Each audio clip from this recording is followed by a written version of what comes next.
I'm really proud of the jobs that I did before I became a Member of Parliament. I worked at the Bank of England in the international area, working on investment and productivity. I worked as the second Economic Secretary at the British Embassy in Washington. I've done an undergraduate degree in PPE, a master's from the London School of Economics in economics, and then I worked in the private sector where I worked for Halifax Bank of Scotland, working in Halifax in West Yorkshire and around the country, heading up teams both in the mortgages area and in the retail operations. Why did you say that you'd worked at the Bank of England for a decade when in fact it was, well, it wasn't even 6 years, it was 5? I mean, that's exaggeration, isn't it?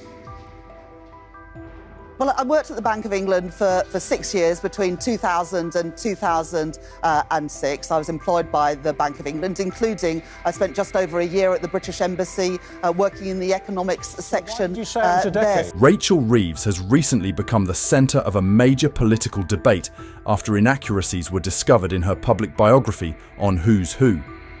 The listing initially stated that Reeves had worked at both the Bank of England and the Treasury, when in reality, she had only worked at the Bank of England.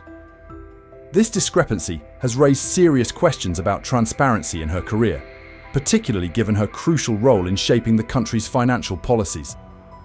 Upon discovery of the error, Reeves quickly corrected the information and explained that it was an unintentional editorial mistake.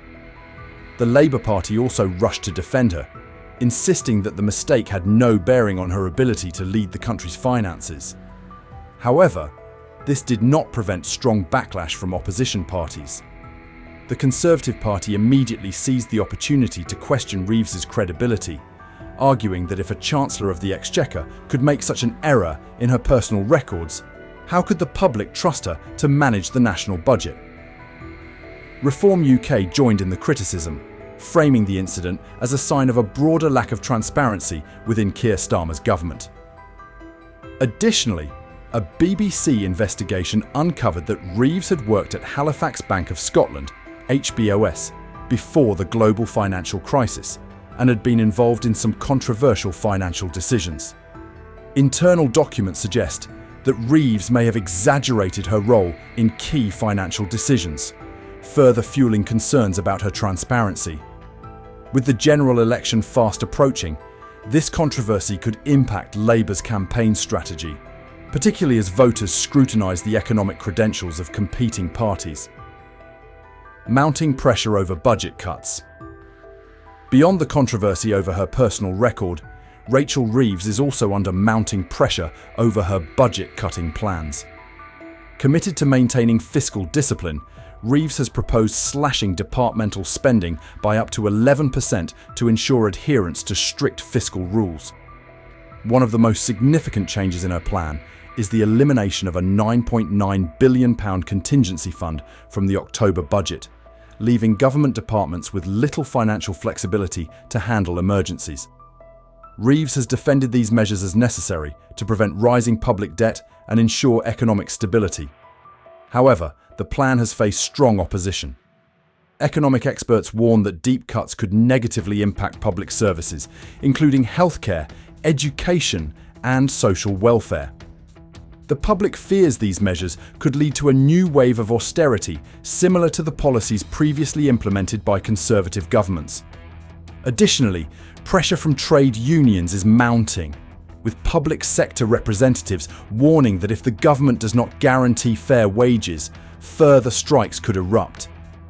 In recent years, the UK has witnessed widespread strikes in the healthcare, education, and transport sectors, and Reeves's financial plans risk exacerbating worker dissatisfaction. Balancing defence spending commitments. While Starmer's government is looking to cut public spending in certain areas, the Prime Minister has pledged to increase defence spending from 2.3% to 2.5% of GDP.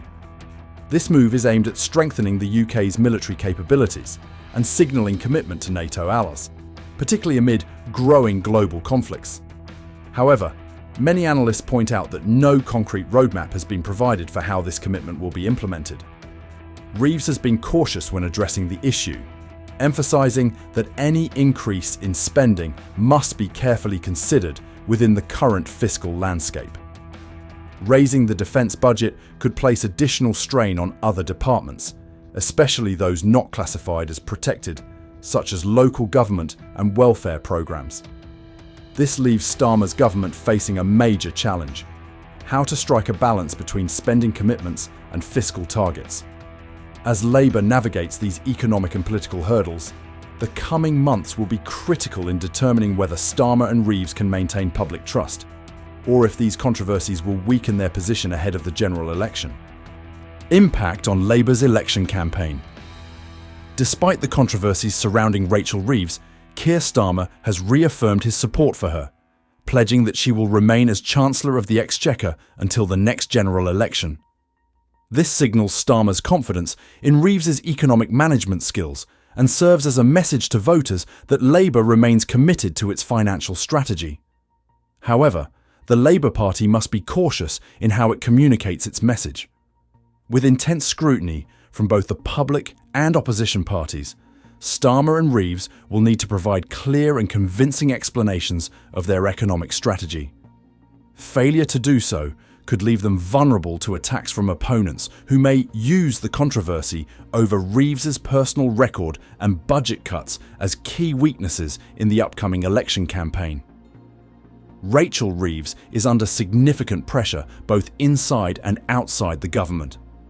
The inaccuracies in her employment history have raised questions about transparency, while her budget-cutting plans remain highly controversial. With the general election fast approaching, Keir Starmer and Labour must develop a solid strategy to defend Reeves and maintain voter confidence. What do you think about this situation? Leave your thoughts in the comments below. Don't forget to like, subscribe, and turn on notifications to stay updated with the latest political and social news in the UK.